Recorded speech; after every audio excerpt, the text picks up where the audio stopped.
Hi everyone, welcome back to the David Addison Show. It's been a minute.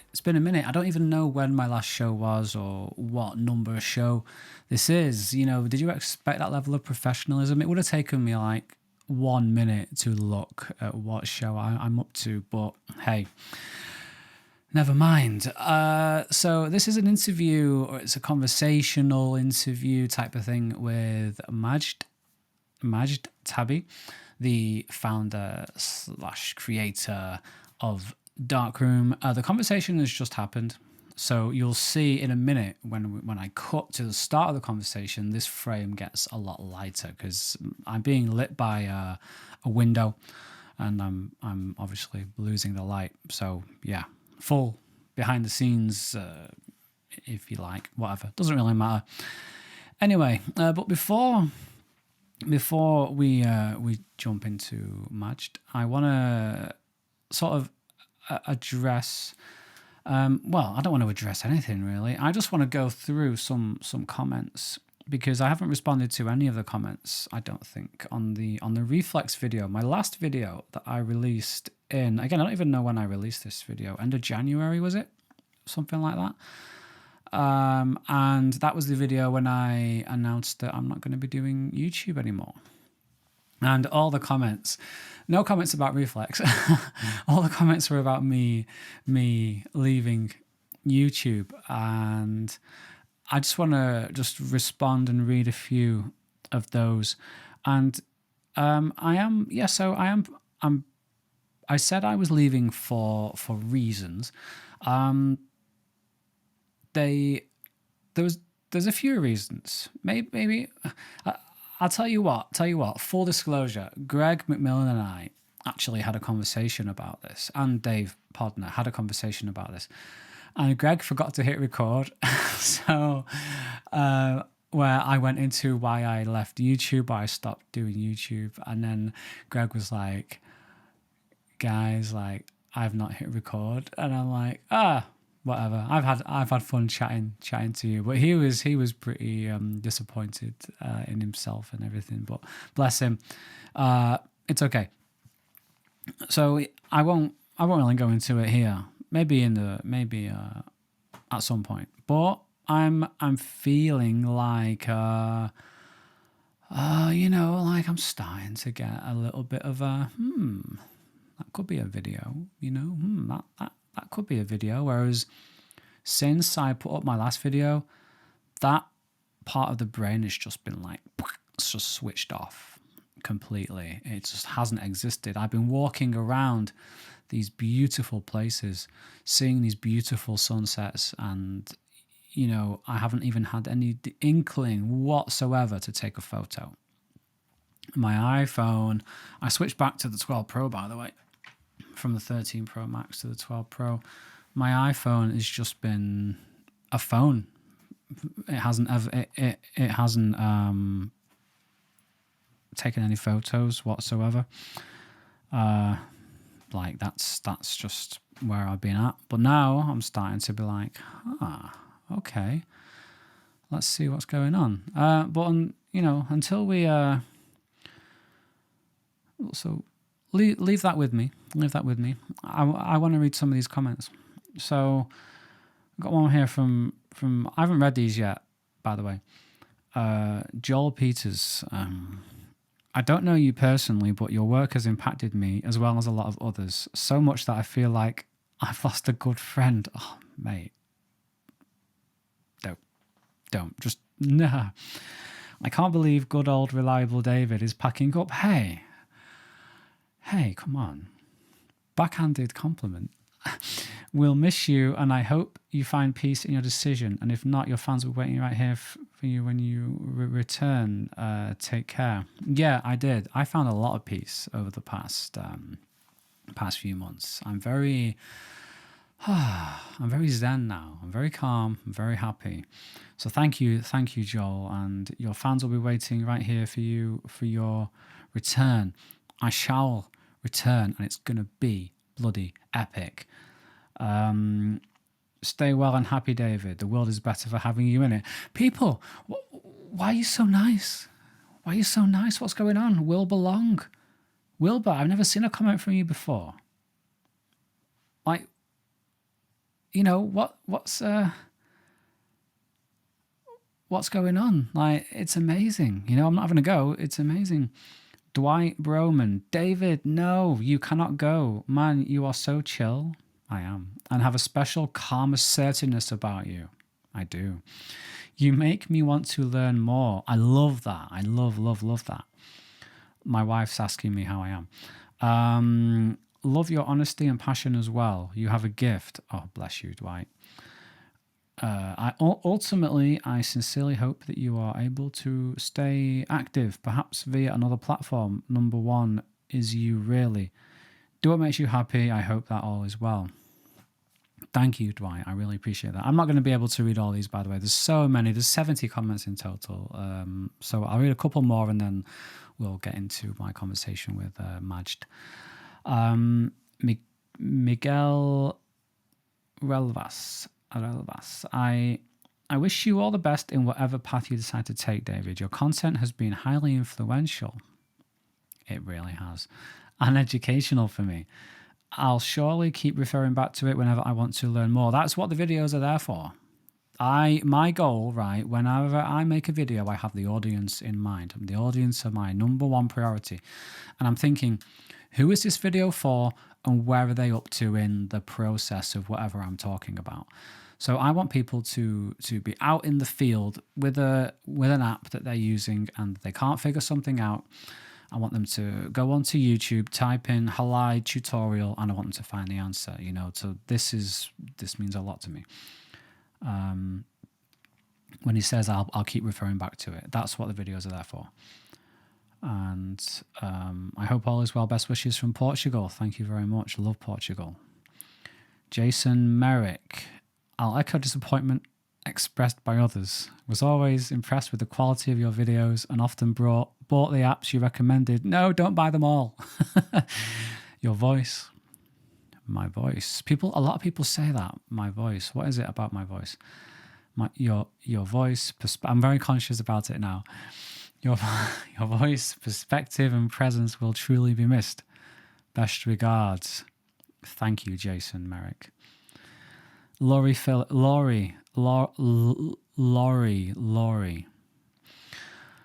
Phillips. So sad you're leaving. You explain things exactly how I want and need them to be explained. I hope you miss us enough to come back someday. Also, that cat shirt is fantastic. It is fantastic.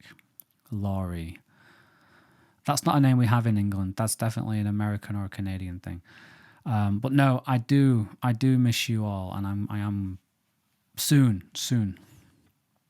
One more, then I will get on with it. Brian Chalker. Okay, this is a long one.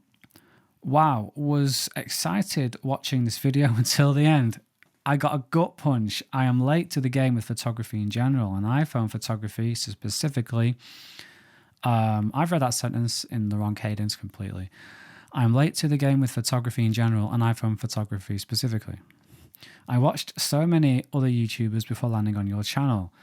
So I didn't do too well with my discoverability there. Your vids spoke to my level, my budget needs, and my aspirations on growing my skills. This was an ideal and near perfect channel for me. Near perfect? How dare no? Your updates, comforting voice. Again with the voice. Is my voice comforting? You're making me very self-conscious about it now, Brian Chalker. I appreciate the time you put into teaching others. It's not an easy task and takes patience, skill, and a desire to see others learn from your experience.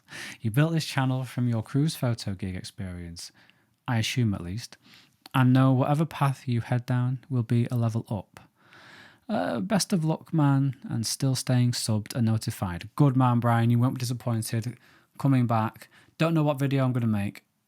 Seriously, no idea. I'm going to come back and see. Before YouTube was it was my full-time thing. It was do or die. It was make money or nothing, you know. All my revenue was from YouTube. So now I do have a full-time job now. YouTube is going to be just a passion thing for me now, 100%. So the videos are going to be different. They're going to be the videos I want to make, rather than me chasing the algorithm, chasing click-through rate, what thumbnails are going to get the most clicks, retention, stuff like that. I have no interest in it anymore. They are going to be the videos that I actually want to make. So you'll see a different style.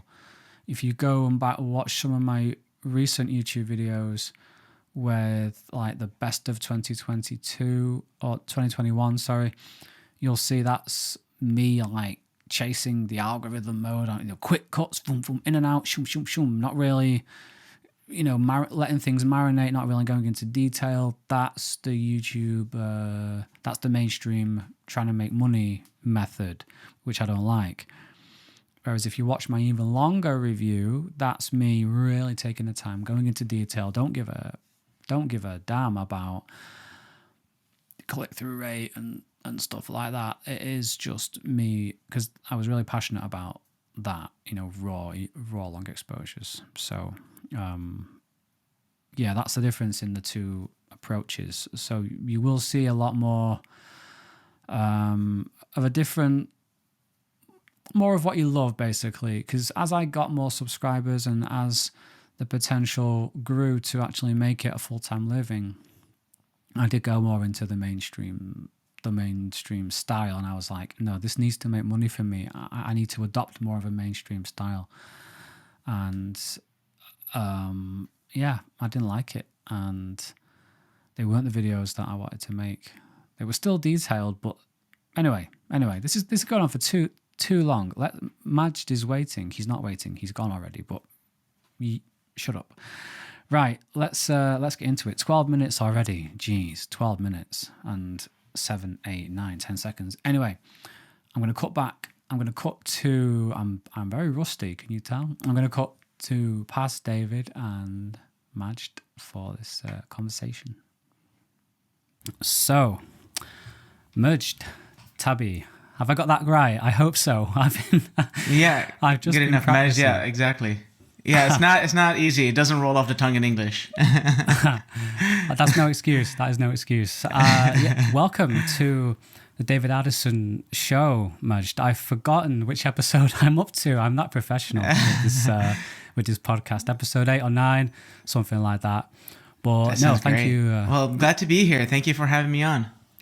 No, you're very welcome. Someone who I've wanted to speak to for a long time.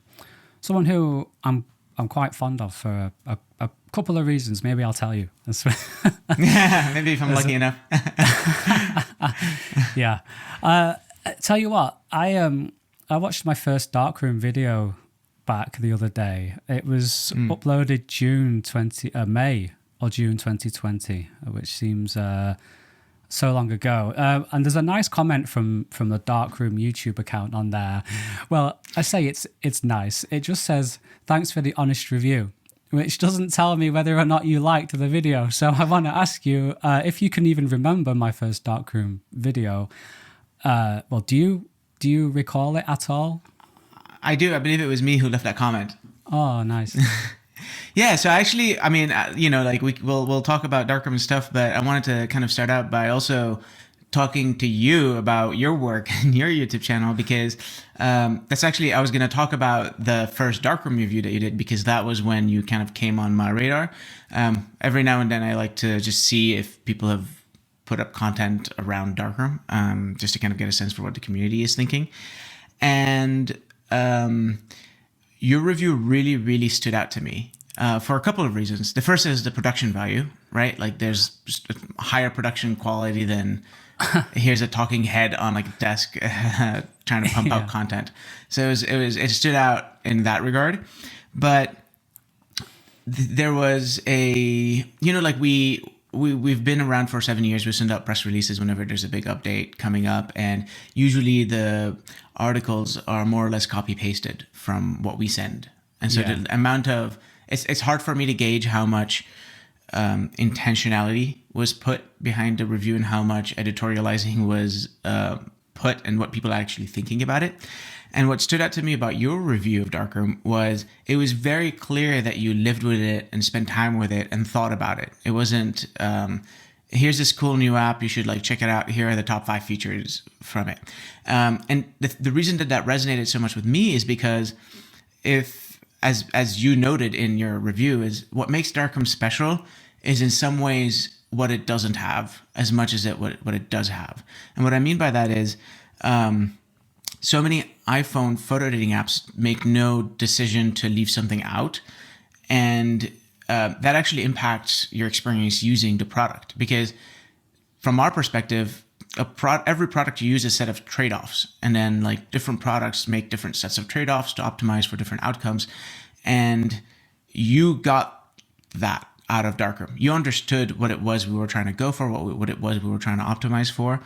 And you understood kind of the hidden like message we were trying to send out to the world through our workflow decisions, through our trade-offs, through our design decisions. And I thought that was really, really like rewarding and validating because you talked about how fast it was to go through the library. You know, we're still, other than the Photos app, even the Photos app doesn't allow you to do this, is open a photo, make some changes, and go to the next photo.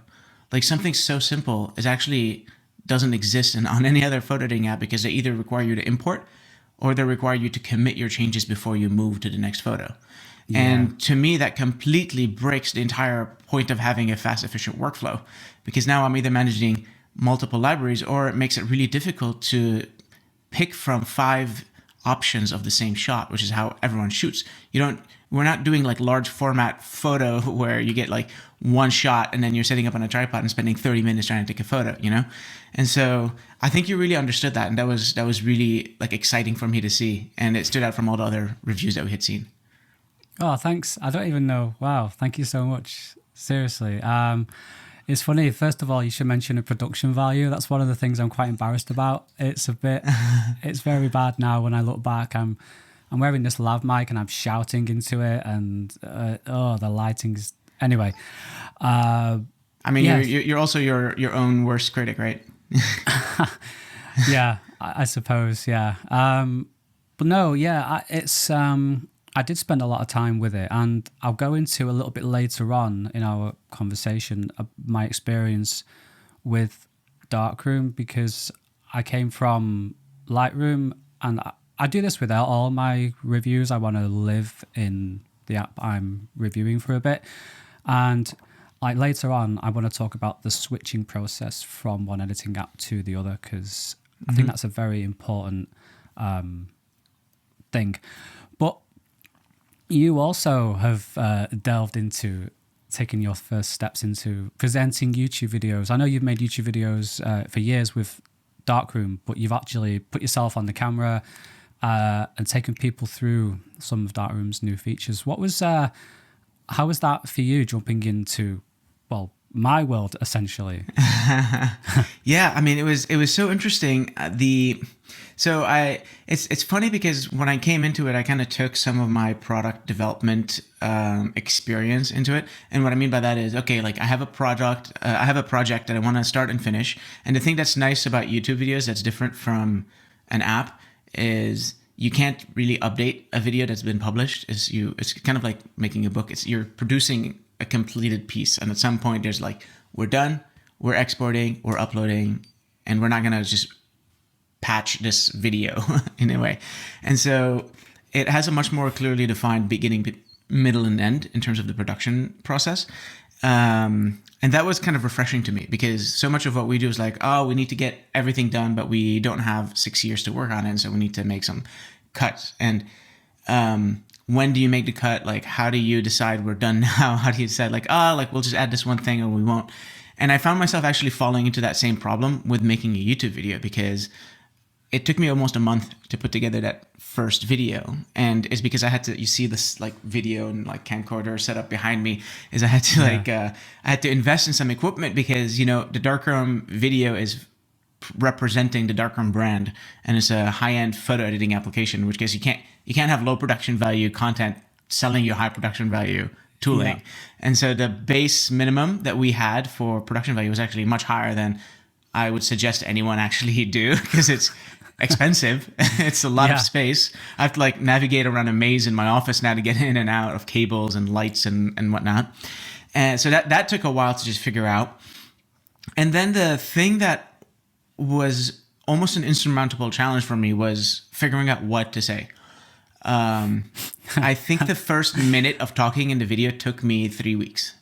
And I definitely knew halfway through that I was getting sucked into this, imagine you have to finish, you have to put a deadline, and it is what it is, and you have to improve with the next video. So there is a sense of that iterative process, but it just felt really difficult for me to come around to that. And so I spent so much time rewriting the first 2 sentences. And what's funny about it is when I look back at the video now, the first 2 sentences are the most unnatural of the video. and what I was trying to do was convey technical information. So I wanted to make sure everything that I said was complete. So the information I wanted to make sure was complete. And so I scripted every word in the first part of the video. And at some point it took so long to just get to the heart of the video that I decided to not do that anymore. I decided to just freeform it, and you can see me relax in the video. And so like knowing the balance of when to stop and understanding like what is realistic to accomplish in one video. I also started with about 8 minutes and cut it down to almost half of that. And so just the amount of, and even after I finished cutting all that, there was still more I could have cut out that once I watched the video post upload, I was like, man, why did I keep that in? So the amount of cutting that I had to do was just incredible. The amount of time it took to edit and sync to like beats and the music, just all of that took so much time. Honestly, it was just like an enormous amount of time that I can't believe people do this and like upload a video every week. Like I kept pushing through it because I wanted to believe that the 5th video was going to take much less time than the first video. Ironically enough, right after I made that video, we got super busy with the release of Darkroom 6.0. And so I got so busy with that, I didn't work on it. And now I'm revisiting the effort to actually produce more video content. And so it took a little break in between. But scripting and deciding what to talk about and deciding what to cut later are just incredibly challenging. Ironically, because I work in video grading and photo editing so much, the actual assembly of the video and making the colors look good felt natural to me. The settings in the camera, making sure it was 10-bit, making sure it was 4K, like setting all that up, that was fine. It was the scripting that was, and still is, honestly, like I'm still iterating on that and the teleprompter and figuring out the workflow of how do I change a word without spending 5 minutes going back to my computer, copy, pasting onto the iPad, and it was a mess. Yeah, it's tough. I don't imagine you'd have time, would you, with your busy, I mean, again, I'll ask you in a few moments, working on Darkroom plus working on YouTube videos, they're essentially like both full-time things. So I don't know how you would balance. We're outsourcing part of it is how I'm planning on doing it. So we actually started working with Julian Clark from Foreground Films on the launch video for Darkroom. So I'm not, I have neither the interest nor the time nor skills to figure out motion graphics. Like I could do it if I decided it was something I want to do and it sounds really cool, but the time investment is just out of reach to figure it out. So we worked with him on the motion graphics for the star field and the transition of the text and the editing and the timing with the music. So all the post-production work and the editing, I'm going to outsource. And then there's the production work that we found one person, Jackson Hayes, who can help us with the actual production because he lives in Los Angeles as well. You might know him from his YouTube channel. And so we might start working on that. The only problem is managing the cost as well, because once you start outsourcing, then the cost of each video runs into the thousands, and then it becomes a question of return on investment and stuff like that. So we're trying to play with it. I think that's how you do it: is you get help. It takes a village. Exactly. Well, that's one of the reasons, to be completely honest, that I stepped away from my YouTube channel. I'm on a hiatus at the moment. When I upload this, it's going to come from nowhere. People aren't even going to have a clue. It's going to be my first video in, I'm going to check my watch, as you do for the date these days, 3 months. So it's, it's going to be... So what I'm hearing from you is no pressure, right? No pressure, yeah. But I don't have the same sort of... expectations, as you say, you're making this high-end editing app and you have to have everything perfect. Me, nah, I'm in front of my wardrobe. I'm not really too bothered. Great. I mean, maybe that's wrong. Maybe people just want the content. They don't care about like how good the lighting is in the background. Like they just want to know how to edit photos. Exactly. Like some of my most viewed, most liked, most acclaimed videos, the production quality is the worst. But if you look at the actual content, it's, people comment why they like the video, don't they? Or I wish they would tell me more why they actually liked it and why they disliked it. But people like how I go into detail, and you obviously liked it too. Mm-hmm. And they are willing to forgive the production value. But as you were saying on ROI, like, you put in those hours, well, weeks and months in your case, and sometimes in my case too, and you're investing all this money. I know how expensive it can be to outsource, and then the video just doesn't. What's the video doing for you at the end of the day? It's tough, but let's move on to Darkroom if you don't mind. Yeah, a little bit more. Love nothing more. So, So over the course of my time on YouTube, I've wanted to really learn how like camera apps work from a developer's point of view, just so I can gain an appreciation, and I have an extra sort of authority in my videos. But so I've been learning about AV Foundation and APIs and all this sort of stuff. But when it comes to editing apps, I have no idea. So could you talk to me about the framework that you use to create Darkroom? Is there sort of like Apple provide AV Foundation for developers? They don't have to use it, but it's the most popular one, obviously. Is there something similar on the editing app side, or is it all bespoke? No, there absolutely is. And I think it's important to kind of establish a spectrum here, because not every photo editing app is the same. And also Darkroom in 2014 is not Darkroom in 2022, which is when we like started developing it. And so I think there's not going to be one simple answer and one set of APIs like you might have on the capture side. And the reason for that is the needs along the spectrum of complexity are different. So I'll go at a very high level over the different pieces, and then you can tell me which one you're more interested in hearing about. So when it comes to like photo editing, there's two parts, right? There's presenting the edited photo, and then there's manipulating the colors. So there's the transition from original to final, and then there's presenting that final image. And the equivalent of AV Foundation for photo editing would be Core Image. So Core Image is a set of APIs provided by Apple that allow you to manipulate colors in a photo, transition, change the geometry of a photo, and also render that on screen. And so what's interesting is Darkroom didn't start out using Core Image. It started out using what was called it's still around, I think. It's an open source framework called GPU Image, because back then Core Image was not full-featured enough, and fast enough on the iPhone 5S and the iPhone 4S to really perform the editing operations that we needed to do in Darkroom. And that's changed over time. So now Core Image is more than fast and efficient and powerful enough to handle a simple version of Darkroom. And in fact, Darkroom still uses Core Image, but over time we use fewer and fewer and fewer features of it. And we use it for some really like low-level pipelining stuff, but not the actual processing stuff. And then when it comes to like actually rendering your modified photo on screen, Core Image has, along with the Metal, which is the set of frameworks for like really low-level bare metal APIs for that games will use for their rendering engines and photo editing apps will use. Metal is essentially allowing you to take pixel values from textures and manipulate them. It's just input, output. Input red, output orange, and then you've made all your reds orange. That's kind of how it works. It's very low level. And then Metal, the framework from Apple, has APIs that allow you to render stuff to the screen.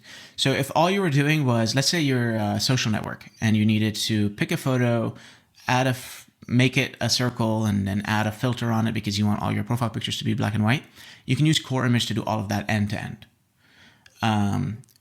When it comes to Darkroom, you have some other needs. So for example, you need to load a raw photo. You need to zoom in on it at like 400%. And as you adjust curves, you need to update the histogram. And the histogram, you need to process the entire image while you're processing only the part that you're viewing. And so the amount of technical complexity involved is much higher. The amount of memory that's consumed by zooming in on a raw photo is much higher. If you want to plug in an external display, which we don't support yet, but if you plug in an external display and you want to preview the full image on both screens, you're potentially going to be rendering different parts of the image on different parts at the same time. So that gets much more complicated. And then on the actual editing side, like how is the pixel mapping from one color to another happening? What Core Image provides you, I think, like 150 plus filters of different effects that you can create on a photo. So you can blur it, you can change brightness, contrast, saturation, sharpness. You can do all that with built-in APIs on Core Image. The problem is it's not what a high-level photographer would expect from their tools. The amount of color science that is needed to operate at the level of Darkroom or Lightroom or Polar or any of the other apps is much higher than the level of refinement you get from the standard built-in Core Image filters. So if you're coming in and you want to make an app and you're relying on Core Image, there's going to be an upper ceiling on what you can accomplish in terms of color science. And a lot of our research in the past year and a half has been on transitioning away from we still like either the, a lot of the stuff that happens in Darkroom is stuff I built when it was just me working on it as an engineer.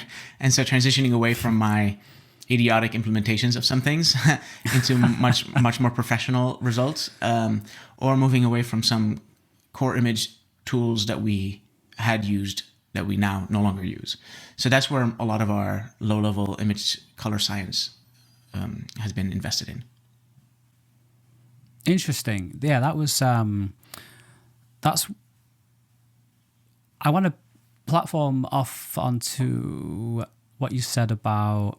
Sorry, I'm trying to. So much cool information that I could speak to you about that for ages. How to ask as a lay person what you just said. So when you take the exposure slider as an example, when you move the exposure slider, a certain thing happens in Darkroom, right? And then when you move it in Lightroom, something kind of different happens. It's the same effect, but it's different. And maybe the exposure slider is a bad example. I was going to say literally every other slider is probably better than exposure itself because it's a very mathematically well-defined operation. Hey, it's my first video back, man. Give me a break. I mean, to help you out, I think brightness would be a better example. Let's go HSL. Let's go the green hue in HSL. So I move the green hue, something happens in Darkroom, something different happens in raw power, something different happens in Lightroom. Yeah. How do you choose as an artist what happens when you move that slider, or are you bound by technical parameters of Core Image and your own low level stuff that you've built? Yeah, so that's an excellent question. Sense? Yeah, and this the like 2-sentence answer to that question is, if you remember what I mentioned earlier about the act of developing product, especially for photographers and creative tools, is everything's a set of trade-offs. And so like it just the question of why does the green hue in Darkroom do something different from what the green hue does in Lightroom is a question of like, who is it built for and what are we optimizing for? And different apps and different companies are optimizing for different things and also have different philosophies. Right. And so one app might optimize for technical accuracy and another app might prioritize for usability and intent. Because often, especially with photographers who are not professional, the intent might be different from the technical correctness. So there's lots of choices to be made when building these things. So let's talk about like the green hue specifically, because that's an interesting one. Colors are the hue of a color, right? Whether it's red or green or blue is represented kind of like a circle, like the color wheel, where the angle is a different hue. And if you look at the color wheel, green is next to yellow and it's next to aqua. So that's kind of how the colors transition. But at what point does green stop becoming green and start becoming yellow? And at what point is it yellow-green? And do you consider yellow-green more green or more yellow? And so there is kind of an arbitrary perceptual question there of where the bounds are for these different colors. And that's a choice you have to make. And so like Darkroom and Lightroom might make different choices on when green becomes more yellow. And there might be like a wavelength answer to that might be different from what a photographer expects. So for example, in Darkroom, often when you want to change the grass, you need to change yellow, not green, because the grass is often more yellow than it is green. But that's perceptually kind of like different from what you might expect. And so that's one area of potential improvement in Darkroom's color tool, as an example. Another kind of place where some of these differences crop up is like it's obvious that gray, the color gray, has no hue. But in a lot of different color spaces, colors transition from green to gray. And at some point, that color that was green, as you desaturate it, becomes not green because it's gray. But it's like kind of challenging to understand exactly at what point you stop desaturating colors because you lose a reference of what the color is. Or when you're picking what colors to adjust, you don't want to change the luminance of gray, of like cement, for example, in a street photo. You don't want to change the color of the cement when you're changing the green hue. But that color might actually have a green hue in it that is just not perceptual to you. And so this is just a couple of small examples of where decisions have to be made by the person designing the algorithm that will impact how these algorithms behave. Another one is the range of these sliders. You know, if you change the temperature, for example, of a photo, you can make it in Kelvin go down to 0. But like nobody wants a photo that has like a Kelvin of 0. And like our philosophy at Darkroom is we don't want to give you sliders that will obviously make the photo look terrible, because what often people will do is like we'll make adjustments just to see what a slider does. A lot of people who use Darkroom are not professional photographers who understand Kelvin values when it comes to color temperature. And so there's also a lot of pragmatic decisions we have to make as product developers to put boundaries on what you can do in the product. And so plus 50 hue adjustment on the green channel in Lightroom is going to yield a different result than it does in Darkroom as a result of all of these little tiny decisions made over time added on top of each other. Right. Fascinating. Absolutely fascinating. Seriously. It's interesting as well. You don't think Darkroom is for professionals who understand this sort of stuff? I think if you are the kind of person who is using like let me give you an example of what I mean by professional. Like I was watching a video recently. I just got a Sony Alpha camera, and I was watching a video on YouTube on how to set up the autofocus settings. And when this person, this professional photographer, sets up his focus settings, he uses a web app that tries to figure out what like the critical focus distance is for a certain aperture at a certain like distance from the camera, and he's like measuring distance from his focal plane on his camera to the subject.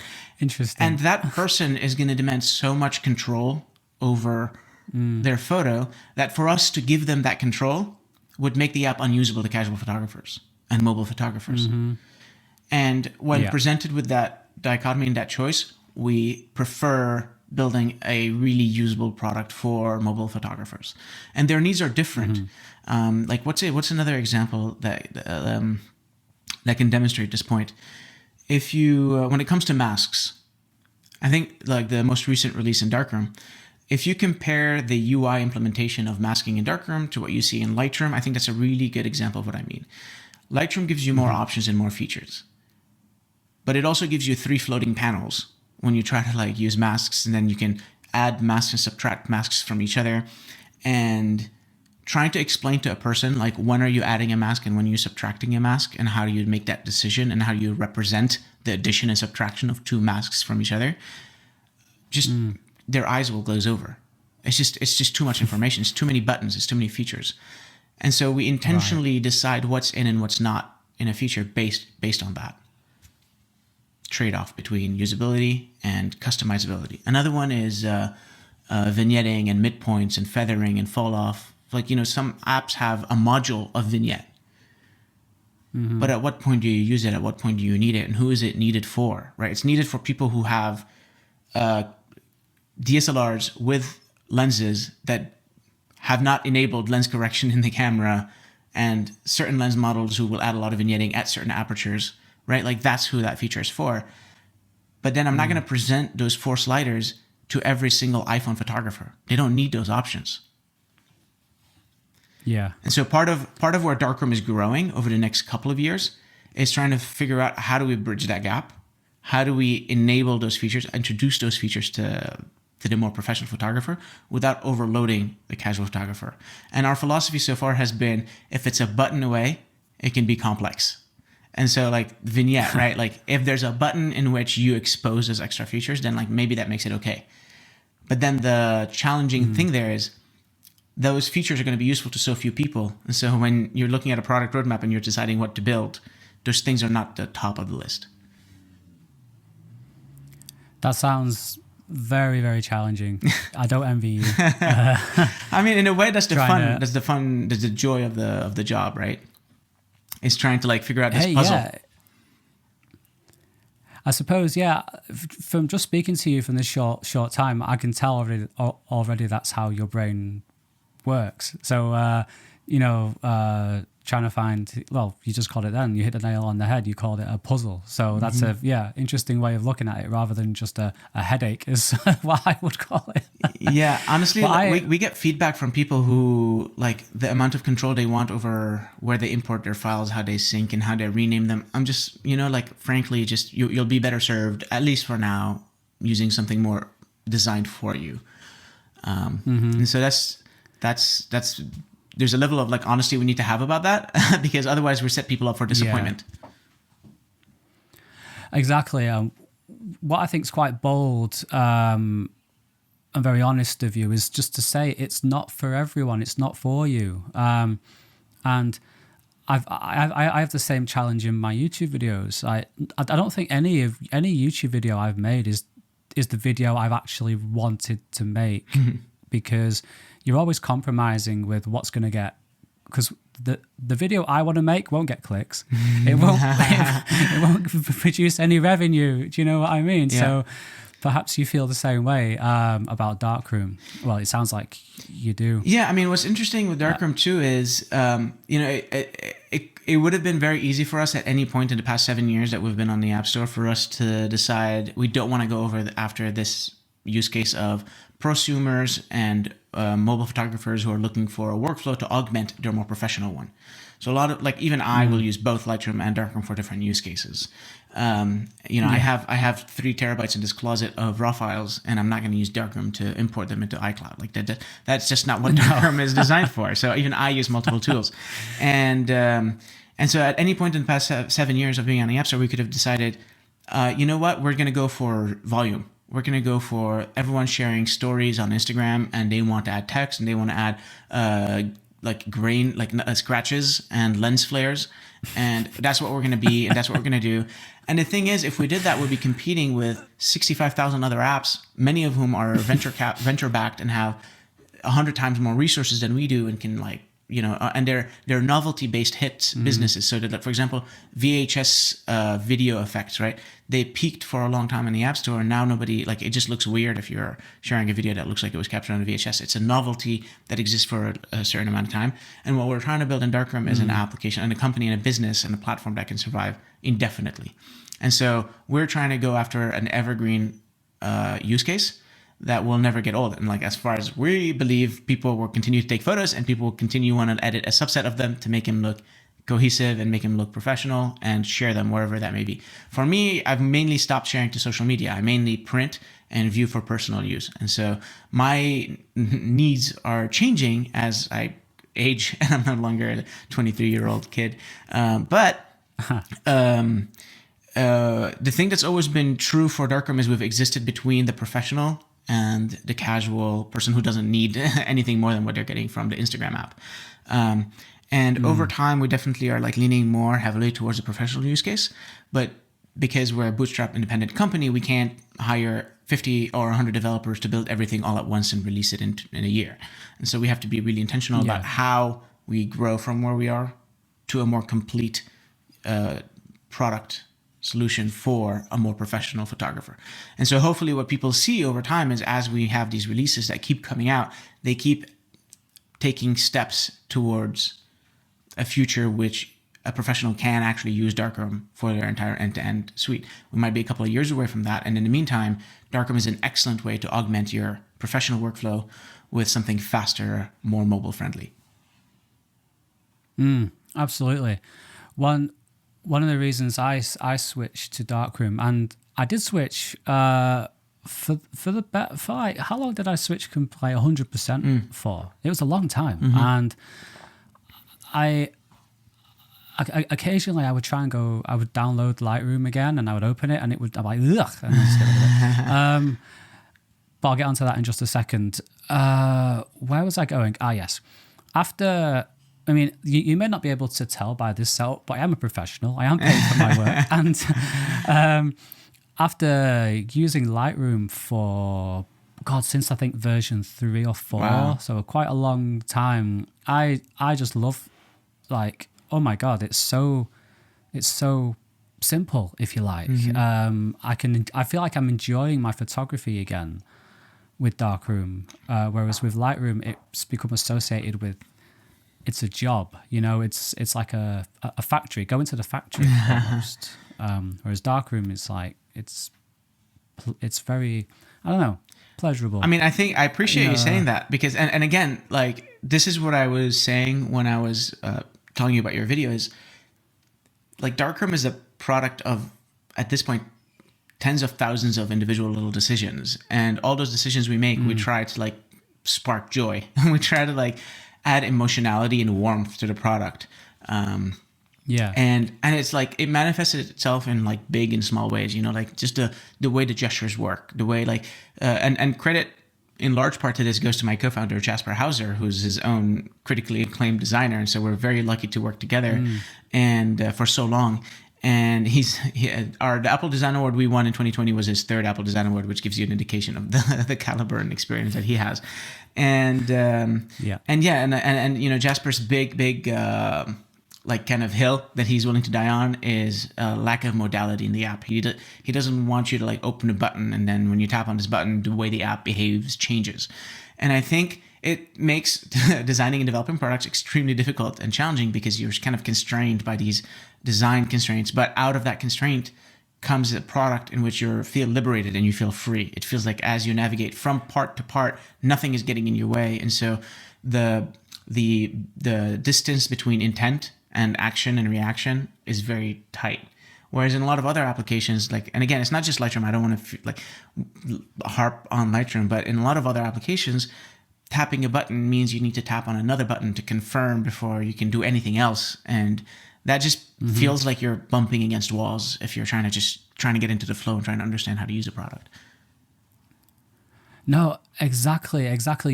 Jasper's philosophy sounds like, I think it was Tony Fadell, who is known as like the father of the iPod. I think he said, it might not have been him, but I heard someone from that sort of ilk say that Steve Jobs wanted, when they were developing the iPod, he wanted to get anywhere in the iPod in three clicks. That was the rule. You had to go from A to B in 3 clicks, max. And I feel now, just using like the music app on my phone, oh my God, it's a nightmare. It's an absolute nightmare. And if Steve could see it, he'd be like, what the hell is this? Yeah. Like, what happened to the 3-click thing? So I think it's a good barrier. I don't know. Constraint. Limitation, if you want to call it. Constraint. If you want to even look at it as a constraint to have on yourself, because the alternative is just a big bloat mess of just... Yeah, it's just not what you... we have... But... Go ahead. No, sorry, go on. Yeah, we have like what we describe as the happy path in Darkroom, which is like the 90%. I love that. Yeah, the 90% use case, right? The 90% use case of Darkroom is you open it, you tap on one of the photos you just captured, you apply a filter, you export it, and you go.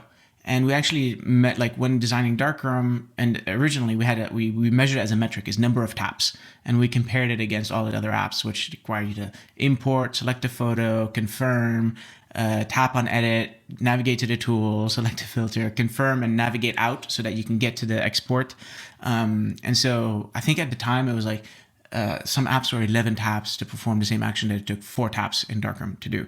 And so that, like, we think about that in all these different products that we build and design. And actually masks, again, like the most recent one, I think is an excellent example of this, because use Photoshop, use Lightroom, use any other like photo editing app and try to create a mask and then make a modification to it, and just compare the amount of menus and taps and buttons and panels and like situational awareness you need to like go in and out of a mask. It's crazy. Yeah, absolutely. Something else. The other, I'd say the main reason I switched to Darkroom permanently was because of what I call the Darkroom look, and it sort of goes back to what you said earlier about how what happens when you move sliders is, gosh, I'm so rusty. I'm so rusty at speaking to other human beings. It's been a couple of years. So it feels like it. The darkroom look for me, I just like the way the images look when I edit them in Darkroom. But that wasn't always the case, being completely honest. And this is what I want to talk about, the journey from switching from one app to another. Are you aware of the adjustment it takes photographers, the mental and maybe the perceptual, if that's a word, right? The perception between different apps. Like, so when I first switched to Darkroom, I hated how my edits looked in Darkroom, because I was used to Lightroom for God knows how many years, probably more than 10 years. But then the more you use it, it's like, oh, wow, this actually looks really, really good. And then the opposite happens. I try and switch back to Lightroom, and that looks like garbage. Now and then, do you know what I mean? Absolutely, so, yeah. But that transition can take quite a long time. You know, do you ever think about this transition when you're marketing Darkroom, or when you get people to switch to Darkroom or something like that? Yeah, absolutely. I mean, anytime you get someone who has a habit around one thing, and you're trying to get them to switch their habit, like, it's not just in photo editing apps or workflows or even professional workflows, but just generally in life, it's just really difficult to switch a habit once a habit is formed. And like, entire businesses have been built around making you form a habit and like making it difficult to switch. So I'm aware of the challenge that we face, and the way I think about that is Darkroom has to be radically better than the alternative to get you to want to switch. And so let's talk about Lightroom. And again, like we think about this in a bunch of other apps. We don't only think about Lightroom versus Darkroom, but I think it's just the most successful because it's fantastic, right? Yeah. It's a fantastic piece of software that we all use internally on the team as well. Yeah. So we're not trying to like take down Adobe. You know, we're just trying to build something that's better for a different set of people on a different set of platforms. But if you're an iPhone native photographer, and what I mean by that is not only you use the iPhone as a camera, what I mean is you use the iPhone as an iPad as an editing destination. If you're a mobile photographer, then to use Lightroom, you're signing up for 2 libraries that have to be maintained. You're signing up for an import process that has to be like explicitly separated. And for some people, they actually want that. Some people hate that they have to import their raw files into the iCloud photo library and combine their serious photos with their casual photos.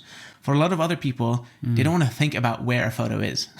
For a lot of other people, it's just, you know, I took a photo. I want to like be able to like view it and edit it and share it. And when I go to share it in WhatsApp, I don't want to go to another photo, find it, open it, export it to the photo library, which by the way, now it's duplicated in both places, and then go to WhatsApp and be able to access it. Like, your photos are hidden behind this walled garden.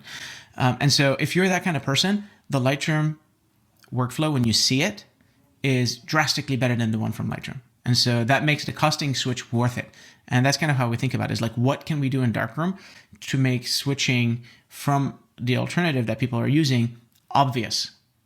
You should be thinking of it as, it's actually costing me more time to continue using what I'm doing, because now that I know that there's Darkroom, every time you go to import a photo or export it to share on WhatsApp, that's time lost. Is how like we want people to think about it. Every time you like forget where a photo is, it's not just workflow. It's the look of how the edits look. Yeah. So that there. When it comes to the look of the photo, there's two things that I think differentiate it. The first is what we talked about, which is 1,000 little decisions and choices around how the curves look, what colors they affect the color space that we operate in. Like to give you an example of that is we had like a hard rule that the brightness slider should never clip colors. And the reason for that is because a lot of people using brightness are using it after color correcting. And so like once you've corrected the exposure of a photo, then you use brightness to just make it look a little bit brighter. And so like our curve ensures like nothing is ever clipped in either direction. And that like generates pleasing fall offs for people. The second part of that is our filters. A lot of people like use the filters in Darkroom as a starting point for making their own custom filters or to like edit their photos. And I think this is a place where Lightroom falls behind Darkroom, because Lightroom is designed to be kind of a neutral voice on which you create your own workflow. And so that creates a barrier of entry where you're either buying LUTs and presets from people, or you end up never creating a look that you're happy with. Whereas in Darkroom, we're more opinionated about what looks you can achieve in Darkroom. And so a lot of people apply a filter, manipulate it to their aesthetic, and then go from there. But, you know, like it takes a lot of effort to create a filter. Because you have to have an idea at the outset of what you want the filter to look and what aesthetic you want it to have, what inspiration you want it to come from, and then to know the knowledge, to have the knowledge to manipulate the curves and the color tool to achieve that look. And then you have to go through 100 other photos that look at dark skin tones, light skin tones, neutral skin tones in different lighting conditions, different colors, landscapes, dark landscapes, and make sure that filter and that look is delivering the correct results in all those different situations before you really nail it down. And we spend a lot of time on that whenever we're making filters in Darkroom. And so I think that's why Darkroom has a look, because it's coming with opinions, whereas a lot of other apps that optimize more for technical neutrality, where we're giving you hammers, we're not giving you kits to build a house, right? It's a different philosophy. And so you end up with a much more neutral aesthetic when you go something like Lightroom, unless you make your own or buy presets. No, absolutely. And I found it changed the way I shot as well, because the edits do different things, as particularly the highlights in Darkroom and the shadows and the curves, which I use a lot. I couldn't shoot like the same settings that I used to, and I enjoyed that challenge. I enjoyed changing my workflow. So I think that's something else to perhaps I would urge photographers to keep in mind when they're switching or thinking of switching or trying Darkroom for the first time. Like, you know, there will be not painful, but there is a transition process that extends beyond workflow and just what you prefer from a photo. It impacts what happens, you know, while you take it. Yeah, so highlights and shadows is something worth kind of talking about for a second in Darkroom, because like any photographer who has a discerning eye who reduces highlights in Darkroom will see that it like crushes a lot of detail and flattens out the midtones. And frankly, that's not great. And the reason you've come around is because you've changed, what I'm assuming from what I'm hearing from you is you've changed your capture style so that you don't need to do a lot of highlight and shadow recovery, because you're like thinking about that at capture time, which is frankly what I do as well. And most iPhone photographers don't touch highlights and shadows because it's frankly difficult to take an iPhone photo that has blown out highlights or like crushed shadows. This is something that affects more serious photographers who are capturing in RAW, either on iPhone or capturing, you know, even if you capture RAW on iPhone now, the ProRAW will tone map it for you. So like you're not constrained by the quality of those specific tools. But the reason I bring that up and say that is because like we're working on revamping that. And so this is part of what I'm mentioning on when we're doing a lot of investment in the color science of Darkroom under the hood to make sure, because these things are not simple, right? You can't just, you can't take dark pixels and make them brighter and like you've implemented shadows or highlights. There's a lot more that goes into it under the hood because a lot of our perception of detail changes as colors change their luminance. A lot of our perception of contrast changes. And so this goes back to the recurring point of these products are these sliders and these tools are a product of 1,000 small decisions and optimizations and trade-offs. And so we're investing a lot right now in the color science of things like white balance recovery and highlight and shadow recovery in Darkroom. And soon, hopefully, you'll see that bear fruit. Now, anytime you change how one of the core sliders behaves in an app is like a bit of a tricky, touchy, sensitive transition that we'll need to figure out how to manage. And that's part of the process of building this product is how do we make sure we don't manipulate, we don't change people's photos? How do we make sure that like people's photos can continue to look the way that they used to? But how do we enable people to like recover a significantly more amount of detail from their photos than they could currently in Darkroom without affecting midtone contrast and things like that?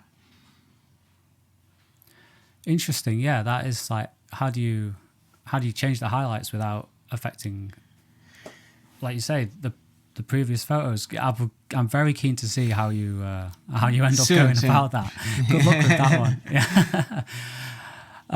But no, I didn't mean that as like a criticism of the highlights or the shadows of Darkroom. I like the fact that, you know, coming from Lightroom, as I said, you could bring the highlights down and there were the highlights, and it felt like a crutch, and I didn't like that. So Darkroom kind of forcing me to think more about my exposure as a raw manual shooter.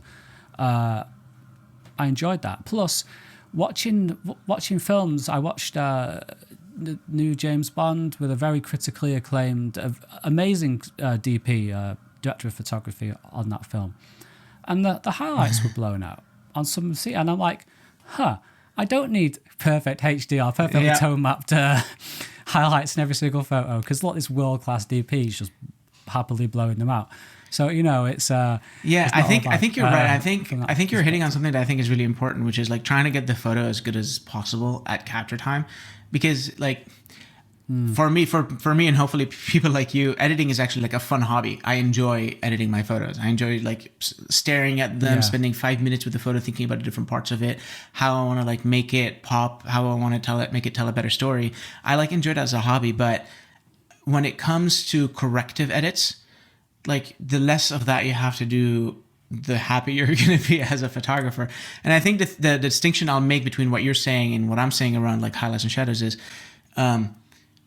there's you being forced to change because of a limitation of the product, and then there's you having the choice, right? Like sometimes you need some detail to be recovered to tell a story, and it's important to have that option.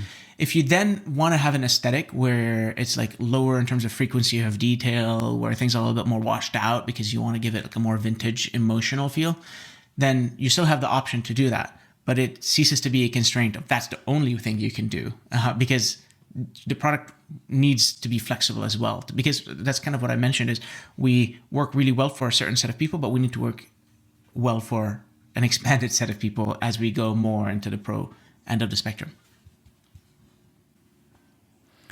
Interesting. One quick question, actually, something that's just come to mind about curves, if you wouldn't mind answering. Could you talk to me a little bit about how the curves behave and why they behave the way that they do? They feel more like parametric curves. Yeah. So curves are like a very technically well-defined operation. Is you've got input and output, and like when you don't make any adjustments, you have a diagonal line that's straight, and the mathematical implication of that is y equals x. So like the input is equal to output, which means like you're passing this pixel through without modifying it. And then as you make as you bring the curve down, then like the x value is going to have a different y value. So when you bring it down, like 0.25 intensity is going to be 0.2, so it's going to be darker. And so that's how the curves work for someone who might not be familiar. And what it allows you to do is it allows you to break the image into different tone regions and manipulate them differently.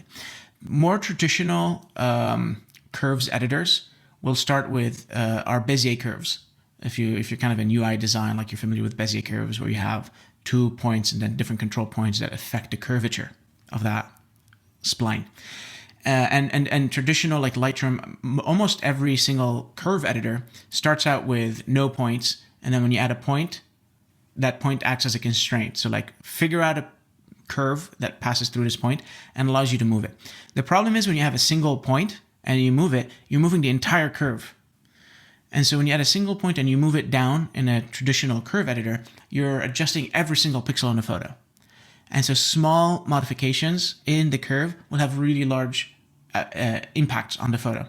And the problem with that, there's two problems. The first is it becomes really difficult to know how to use it because you're like moving one thing here and then it affects something over there. And then you add like another curve to try to correct for that, but it affects the rest of the curve, including things that you had previously adjusted. And so it becomes a tool that's opaque to most mortal photographers, and only technical photographers who spend a lot of time thinking about it and like S-curves and boat curves and different kinds of curves can use it. So what we wanted to do is we set ourselves a challenge of making a curve editor that is usable. And we started on iPhone, and we pride ourselves on the touch usability of Darkroom.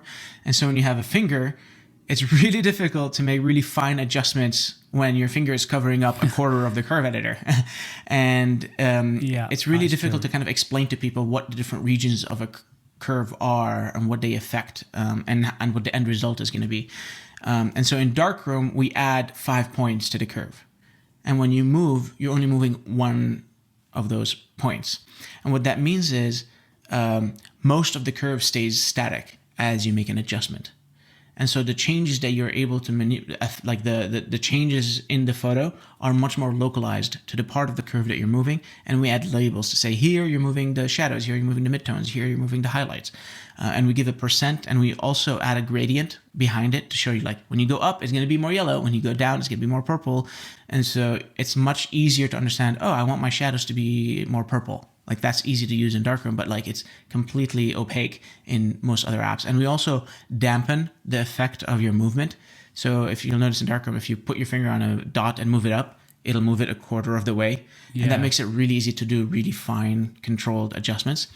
And this is, again, like a good example of how these different decisions that we make in the app affect how photographers use it and how they see, right? Because what a curve does technically is really simple and it's well defined, and every curve in the world will accomplish the same result. There's no perceptual editorializing we can do on a curve, because otherwise it wouldn't be represented as a curve. It's a mathematical concept.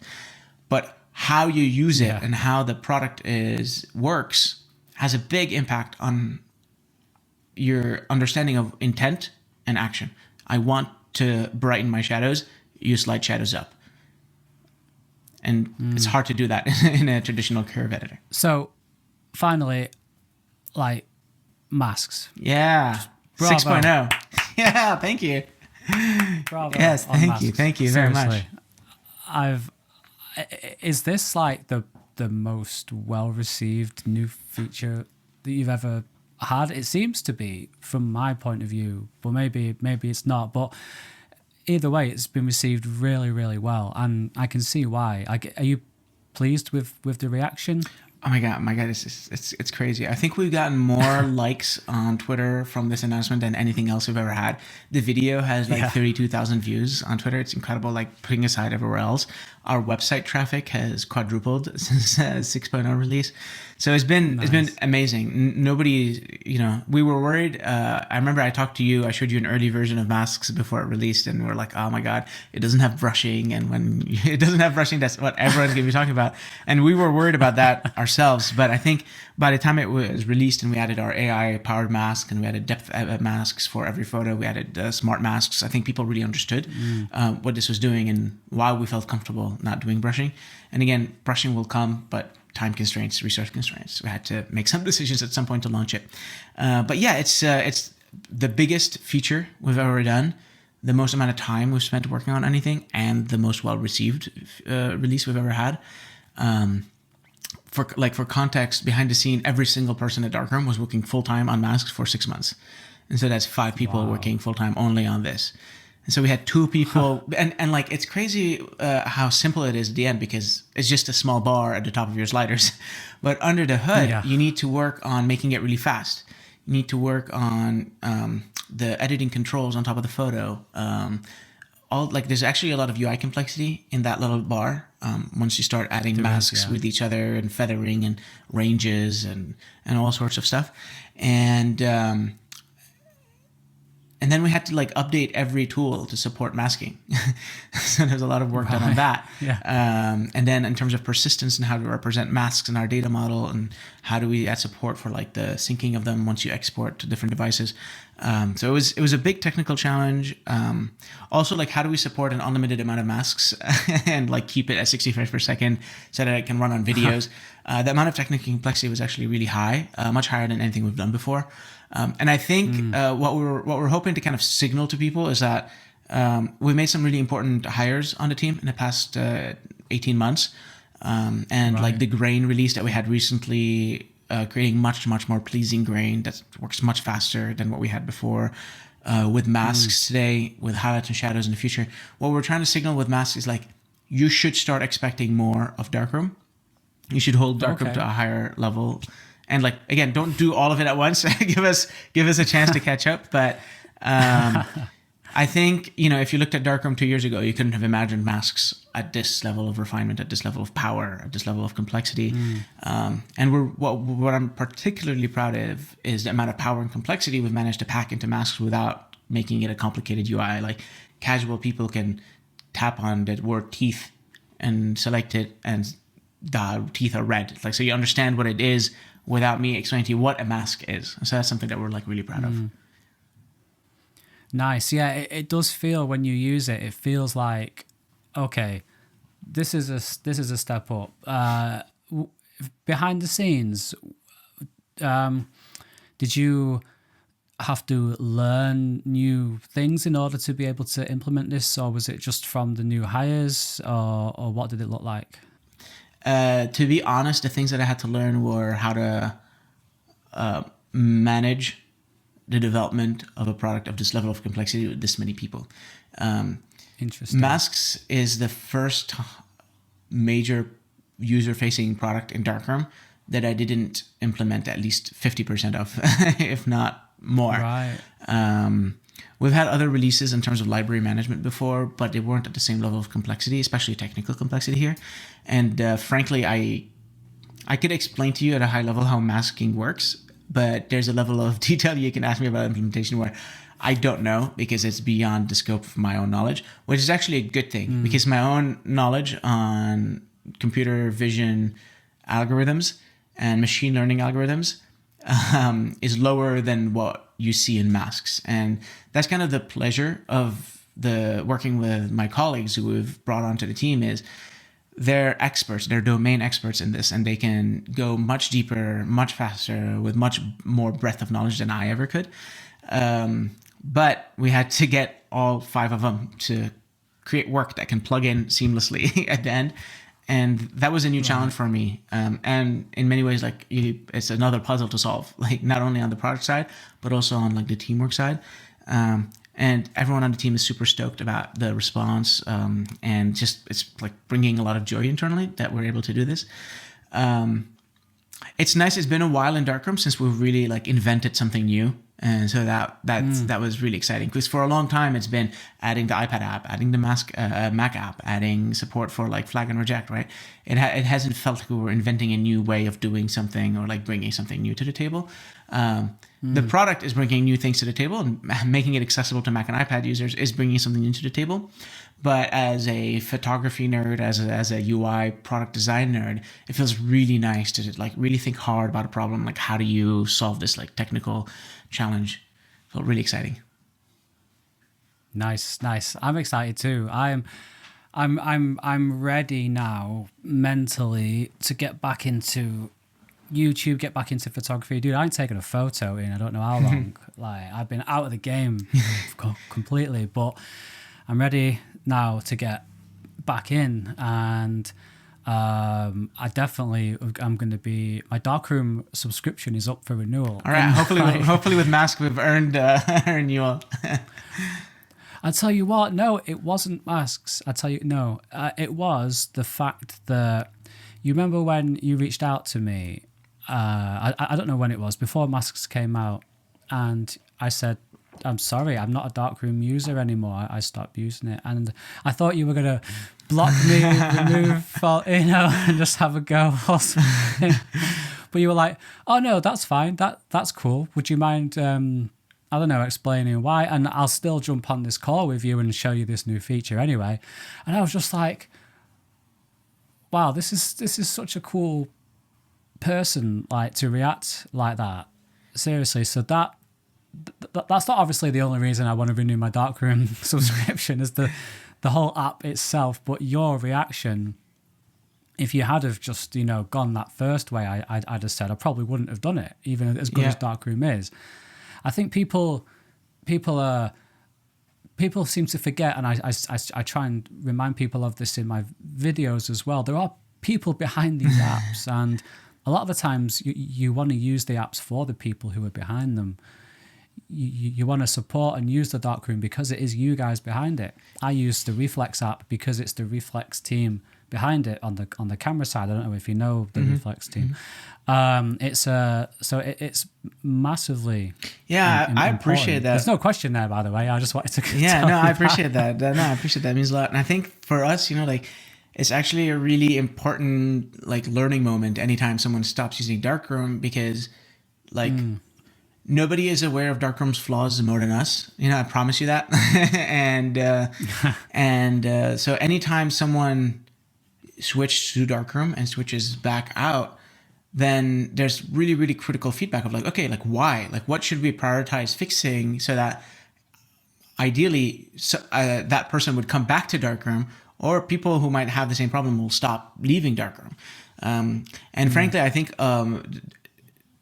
once we kind of, like, round out some of these computer vision work, like, updates to some of the infrastructure tooling in Darkroom, once that's kind of rounded out, we're going to have a campaign of saying, hey, I think 20 million people have downloaded the Darkroom app, and, like, fewer than 20 million people use it. And so we're going to have a campaign of, like, oh, here's, like, give it a try. Like, a lot of things have changed. And so we're looking forward to that. Ideally, you want to use Darkroom just because Darkroom is excellent at what it does, but it's the personal touch of knowing that this is an independent small team working on this with heart that has given us the support we need to hire the people to build the features that will make Darkroom, like, live up to its full potential. Because I think that's how we view the people who currently use Darkroom. Is we think it's excellent. We use it internally fully for all our tools, so we think it's a complete product worth using. But we also are really excited about its potential, and we think of everyone who's using Darkroom today as patronizing and investing in that future growth of Darkroom. And hopefully 7 years of active releases allay any fears that this is like a spark in the pan, so to speak. Yeah. Nice. Well, thank you so much for your time. Is there anything that you want to say to close? Yeah, I mean, masks, I think, are, if you've given Darkroom a try a while back and you haven't gotten a chance to try masks, I suggest people do. It's free to try. And we're really proud of just how accurate the subject masks are, how useful the depth masks are, which work on any photo, which I still can't believe we did. If anyone has any feedback, if anyone has, like you said, if anyone has used Darkroom and decided not to use it, my email is majd@darkroom.co. Send me an email and let me know, and would love to hear any feedback, good or bad. Nice. Yeah, and I have 3 or 4, probably more, Darkroom videos on my YouTube channel that are all positive about Darkroom, completely unbiased. I'm speaking with Majd right here, right now, but I'm not biased in any way, shape, or form. So yeah, there's always criticism, and it's always valid and fair criticism. Absolutely.